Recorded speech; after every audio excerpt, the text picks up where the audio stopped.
नमस्कार बंधुगण, आज राशिफल भिडियो आपण मानक स्वागत जनाऊँगी। तेबे प्रत्येक दिन एहिभଳି राशिफल जानिबा पाई वीडियो को गोटे लाइक करंतु एवं चैनल को सब्सक्राइब मध्य करी दियंतु एवं पाखरे थिबा बेल आइकन को प्रेस करी ऑल रे सिलेक्ट मध्य करी दियंतु, जहा द्वारा आमे अपलोड करुतबा प्रत्येकटी वीडियो आपण सर्वप्रथमे देखि मध्य पारिबे।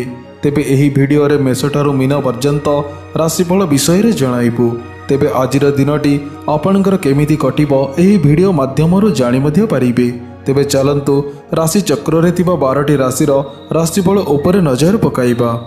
आज मेष राशिर घातबार अटे एवं कन्या राशिर घातचंद्र मध्य अटे। आज बाइगण न खाइले भल। मेष राशि व्यक्तिविशेष मानक व्यवसाय माने साधु और सचोट भाव कर्म योग को श्रेष्ठता करी सम्मान प्रतिष्ठार अधिकारी मध्य हेबे। परिवार जनों सह सुख शांति दिन कटाइबे। दाम्पत्य सुखरे मधुरता मध्य आसिब।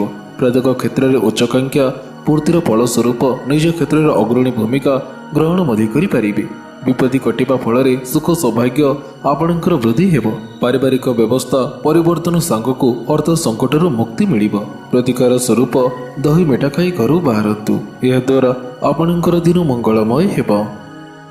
वृष राशि व्यक्तिविशेष मानक अचानक भाव आय को बढ़ाइबा पई बहुत प्रयास करिबे। शुभ परिणाम मध्य सामना को आसिबो। अनेक कार्य निजे समाधान करने को साहस मध्य बांधिबे। व्यवसाय वृद्धि पाइबा सह लाभांश उपरे सुप्रभाव मध्य पड़िबो। राजनीति क्षेत्र में कठिन परिश्रम युक्त हेबे एवं निज क्षेत्र में भावमूर्ति सुरक्षित मध्य रहिबो। मूल्यवान पदार्थ एवं अधिक धनरत्न सहित एकुटिया चल प्रचल हेबारे निरापद मध्य नुहे, सेप्रति सतर्कता अवलंबन करंतु। प्रतिकार स्वरूप कुकुर को किसी खाइबाकू दियंतु, यह द्वारा आपणकर दिन मंगलमय हेबो। मिथुन राशि व्यक्तिविशेष मानक कारोबार रे उत्थान हेबा फल व्यवसाय परिवर्तन करिबार इच्छा जागृत हेबो। अति निकटर बंधु बांधवों सहित अति प्रियता सृष्टि मध्य हेबो। छात्र छात्री माने उच्च शिक्षा लाभ पई प्रस्तुत मध्य हेबे। पारिवारिक समस्या बड़ चिंतार कारण मध्य हेबो। हाथ पाहांतरे थिबा सुजोग हराई मन विचलित मध्य होई पारे। बेपरुआ कार्यकलाप जोगु उच्च वर्गों ठारू समालोचित मध्य हेबे। प्रतिकार स्वरूप सेवक और सफाई कर्मचारी को साहाय्य करंतु, यह द्वारा आपणकर दिन मंगलमय हेबो। कर्कट राशि व्यक्तिविशेष मानक पुत्र कन्या मानकर उन्नति और अग्रगति मध्य घटिबो। अनेक सूत्ररु किछि धन संपत्ति पाइबार जोग मध्य रही अछि। बुद्धिमत्ता कारणरू प्रचुर अर्थलाभ मध्य हेबो। परिवहन व्यवसाय आशाजनक सफलता हासिल मध्य करिबे। पारिवारिक क्षेत्र में नाना समस्यार समाधान होई माँ बापा और गुरुजनकर आशीर्वाद मध्य पाइबे। स्वास्थ्य रे सुधार मध्य आसिबो। राजनीति क्षेत्र में पूर्व शत्रु माने पछघुंचा देवा फल प्रतिष्ठा प्रतिभूति आपणकर वृद्धि पाइबो। प्रतिकार स्वरूप तुलसी मूलमाटी मुंडरे धारण करंतु, यह द्वारा आपणकर दिन मंगलमय हेबो। सिंह राशि व्यक्तिविशेष मानक पारिवारिक क्षेत्र में शांति विराजमान करिबो। छात्र छात्री माने अध्ययन क्षेत्र में सुनाम अर्जन मध्य करिबे। विवाद मुक्त निरुपद्रव्य जीवन चर्चा मध्य समय बीतिबो। बहु लोकंकर प्रशंसा पाइबा फल शत्रुपक्ष आपणकर दुर्बल मध्य होई पारे। व्यवसाय क्षेत्र में जेतिकी पाइबा कथा सेतिकी ही मध्य पाइबे। राजनीति क्षेत्र में अधिकरू अधिक लोक समर्थन पाई सबल मध्य हेबे। प्रतिकार स्वरूप असहाय लोकों को साहाय्य करंतु, यह द्वारा आपणकर दिन मंगलमय हेबो। कन्या राशि व्यक्तिविशेष मानक व्यवसाय परिचालनागत समस्या नहीं बहु भल पाउतबा लोक और बंधु मित्र माने सहयोगर हाथ बढ़ाइबे। सामाजिक स्तर में सहनशीलता गुणरू प्रशंसित मध्य हेबे। परिवार रे गोटिए पाखरे स्नेह श्रद्धार स्रोत चटुवा बेले अन्य पाखरे उपेक्षा और अशांतिर निआ कोहुली मध्य पारे। धैर्य और संयम रखिबा आवश्यकता मध्य अटे। घर बाहर को बाहरिले विपदरे मध्य पड़ी पारंती, सेप्रति सतर्कता अवलंबन करंतु। प्रतिकार स्वरूप कुकुर को किछि खाइबाकू दियंतु, यह द्वारा आपणकर दिन मंगलमय हेबो। तुला राशि व्यक्तिविशेष मानक धार्मिक साहित्य पढ़िबा पई मन बढ़ाइबे। निजर टेक रखिबा पई किछि एमिति कार्य करिबे जहा लोक माने आपणक प्रति प्रसन्न मध्य रहिबे। सहकर्मी मानक सह शत्रुता आपणकर मेंटी जिबा फल उन्नति करिबा सह उपरित अधिकारींकर कृपा लाभ करिबे।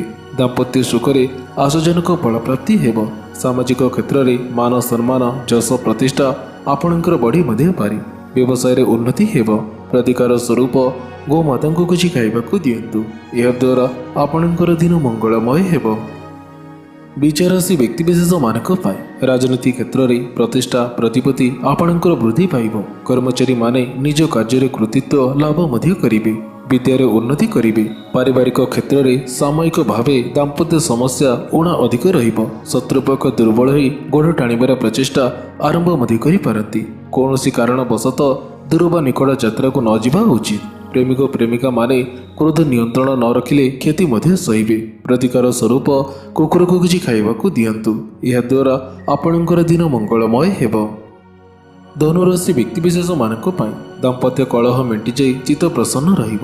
ଆପଣଙ୍କ ଅଧିକାରୀ ଓ ସହକର୍ମୀମାନେ କାମର ପ୍ରଶଂସା ମଧ୍ୟ କରିବେ। ଜନସମ୍ପର୍କ ଆପଣଙ୍କର ସୁଦୃଢ଼ ହେବ। ଯାହା ଚିନ୍ତା କରୁଛନ୍ତି ତାହା ପୂରଣ ମଧ୍ୟ ହେବ। ମାନସିକ ଚିନ୍ତା ଆପଣଙ୍କର ଦୂର ମଧ୍ୟ ହୋଇଯିବ। ଧାର୍ମିକ କାର୍ଯ୍ୟରେ ରୁଚି ମଧ୍ୟ ବଢ଼ିବ। ସ୍ୱାସ୍ଥ୍ୟରେ ପରିବର୍ତ୍ତନ ହେବ। ଉଚ୍ଚଶିକ୍ଷା ହାସଲ କରିବା ପାଇଁ ପ୍ରୟାସରତ ମଧ୍ୟ ରହିବେ। ପରୋପକାର ଏବଂ ସମାଜସେବା କାର୍ଯ୍ୟରେ ଆପଣଙ୍କର ରୁଚି ବୃଦ୍ଧି ହେବ। ଅଳ୍ପ ପରିଶ୍ରମର ଅଧିକ ଧନଲାଭ ମଧ୍ୟ ହେବ। ପ୍ରତିକାର ସ୍ୱରୂପ ହଳଦୀ ରଙ୍ଗର ରୁମାଲଟିଏ ପାଖରେ ରଖନ୍ତୁ। ଏହାଦ୍ୱାରା ଆପଣଙ୍କର ଦିନ ମଙ୍ଗଳମୟ ହେବ।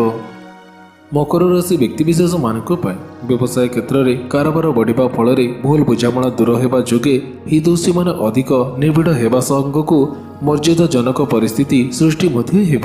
କର୍ମକ୍ଷେତ୍ରରେ ଉତ୍ତମ ବୁଝାମଣା ଜନିତ ଉତ୍ସାହ ଉଦ୍ଦୀପନା ଯୁକ୍ତ ହେବ। ଭାଇଙ୍କ ସହିତ ଲାଗିଥିବା ବିବାଦ ସମାଧାନ ହୋଇ ପରାକ୍ରମ ବଢ଼ିବା ସହ ପରିବାରରେ ସୁଖ ଶାନ୍ତି ଅନୁଭବ ମଧ୍ୟ କରିବେ। ସ୍ୱାସ୍ଥ୍ୟରେ ସୁଧାର ମଧ୍ୟ ଆସିବ। ସମସ୍ତ କ୍ଷେତ୍ରରେ ଜୟ ଜୟକାର ମଧ୍ୟ ହେବ। ପ୍ରତିକାର ସ୍ୱରୂପ ମା ବାପା ଓ ଗୁରୁଜନଙ୍କୁ ପ୍ରଣାମ କରନ୍ତୁ। ଏହାଦ୍ୱାରା ଆପଣଙ୍କର ଦିନ ମଙ୍ଗଳମୟ ହେବ। କୁମ୍ଭ ରାଶି ବ୍ୟକ୍ତିବିଶେଷ ମାନଙ୍କ ପାଇଁ ସଠିକ୍ ଚିନ୍ତା ଓ ଧୈର୍ଯ୍ୟ ସାହସ ଦ୍ୱାରା ରୋଜି ରୋଜଗାର କାମକୁ ଆପଣେଇ ନେଲେ ଲକ୍ଷ୍ମୀ ମାଙ୍କର କୃପା ପ୍ରାପ୍ତି ମଧ୍ୟ ହେବ। ମିତ୍ରଙ୍କ ଠାରୁ ବହୁ ସାହାଯ୍ୟ ସହଯୋଗ ମଧ୍ୟ ମିଳିବ। ଗୁରୁଜନ ଏବଂ ବୃଦ୍ଧଜନଙ୍କର ସେବା କଲେ ଅନେକ ଆଶୀର୍ବାଦ ମଧ୍ୟ ପାଇବେ। ଦୁଃଖୀ ଲୋକଙ୍କୁ ସାହାରା ମଧ୍ୟ ହେବେ। ବନ୍ଧୁଙ୍କ ସହଯୋଗରେ ଆଗକୁ ନୂଆ ଲକ୍ଷ୍ୟ ପୂରଣ କରିବା ପାଇଁ ସମୟ ନିର୍ଦ୍ଧାରିତ ମଧ୍ୟ କରିବେ। ନିଜର ଚତୁରତା ଏବଂ ବିବେକ ହେତୁ ସମସ୍ତ ବିପରୀତ ପରିସ୍ଥିତିର ସାମ୍ନା ମଧ୍ୟ କରିପାରିବେ। ପ୍ରତିକାର ସ୍ୱରୂପ କୁଆ ଓ ପାରାଙ୍କୁ ଚାଉଳ ଖାଇବାକୁ ଦିଅନ୍ତୁ। ଏହାଦ୍ୱାରା ଆପଣଙ୍କର ଦିନ ମଙ୍ଗଳମୟ ହେବ। ମୀନ ରାଶି ବ୍ୟକ୍ତିବିଶେଷ ମାନଙ୍କ ପାଇଁ ଶତ୍ରୁମାନେ ଦୂର ହେବେ। ମିତ୍ରମାନଙ୍କ ଦ୍ୱାରା ଲାଭ ମଧ୍ୟ ମିଳିବ। କର୍ମକ୍ଷେତ୍ରରେ ଧନଲାଭ ହେବାରୁ ଆପଣଙ୍କ ମନ ଖୁସି ମଧ୍ୟ ରହିବ। ଭାଗିଦାର ବାଣିଜ୍ୟ ବ୍ୟବସାୟ କିମ୍ବା ଯୌଥ ପରିବାର ସମ୍ପର୍କୀୟ କୌଣସି ଘଟଣା ଯୋଗୁଁ ଉଲ୍ଲେଖନୀୟ ପରିବର୍ତ୍ତନ ମଧ୍ୟ ଆସିବ। କୌଣସି ରୋଚକ ବା ଜ୍ଞାନବର୍ଦ୍ଧକ ସାହିତ୍ୟ ପ୍ରତି ମନ ମଧ୍ୟ ପଳାଇବେ। ନିଜ ଲୋକମାନେ ହିଁ ଆପଣଙ୍କର କାମରେ ମଧ୍ୟ ଆସିବେ। ବିଦ୍ୟା କ୍ଷେତ୍ରରେ ଯଶ ମାନ ସମ୍ମାନ ପ୍ରତିଷ୍ଠା ମଧ୍ୟ ମିଳିବ। ପ୍ରତିକାର ସ୍ୱରୂପ କେଶର ହଳଦୀ ଚନ୍ଦନ ମସ୍ତକରେ ଧାରଣ କରନ୍ତୁ। ଏହାଦ୍ୱାରା ଆପଣଙ୍କର ଦିନ ମଙ୍ଗଳମୟ ହେବ। ତେବେ ବନ୍ଧୁଗଣ, ଆଶା କରୁଛି ଆଜିର ଏହି ଭିଡ଼ିଓଟି ଆପଣଙ୍କୁ ନିଶ୍ଚୟ ଭଲ ମଧ୍ୟ ଲାଗିଥିବ। ଯଦି ଭଲ ଲାଗିଥାଏ ତେବେ ଭିଡ଼ିଓକୁ ଗୋଟେ ଲାଇକ୍ କରନ୍ତୁ ଏବଂ ଏହା ସହିତ ଭିଡ଼ିଓକୁ ସେୟାର ମଧ୍ୟ କରି ଦିଅନ୍ତୁ। ଏମିତି ନୂଆ ନୂଆ ଭିଡ଼ିଓ ଦେଖିବା ପାଇଁ ଆମ ଚ୍ୟାନେଲକୁ ସବସ୍କ୍ରାଇବ୍ କରିବାକୁ ବିଲକୁଲ ବି ଭୁଲନ୍ତୁ ନାହିଁ। ତେବେ ପୁଣି ଦେଖା ହେବ କିଛି ଏହିପରି ଲାଟେଷ୍ଟ ଅପଡେଟ୍ ସହିତ। ସେତେବେଳେ ପର୍ଯ୍ୟନ୍ତ ବିଦାୟ ନେଉଛି। ଜୟ ଜଗନ୍ନାଥ।